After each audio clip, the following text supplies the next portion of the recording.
अंधेरीतील शेर पंजाब इथे पैशांच्या वादावरनं 30 वर्षीय महिलेची हत्या करणाऱ्याला पोलिसांनी ताब्यात घेतलाय।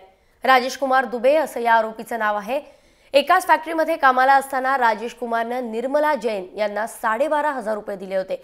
ते परत घेण्यासाठी राजेश कुमार निर्मला यांच्या संपर्कात होता। मात्र निर्मला दुबे पैसे देण्यास टाळाटाळ करत असल्याचं लक्षात आल्यानंतर रागाच्या भरात त्याने निर्मला यांची हत्या केली।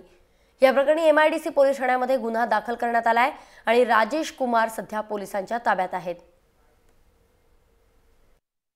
त्याच्या परिचयाची एक महिला जी त्याच्याबरोबर 1 वर्षापेक्षा जास्त कालावधीसाठी एक कंपनीमध्ये काम करत होती, तिचा मर्डर केलेला आहे आणि त्यांचे पैशाच्या देवाणघेवाणीवरून काहीतरी वादावाद होऊन त्याचं पर्यवसन तिच्या खुनामध्ये झालेलं आहे।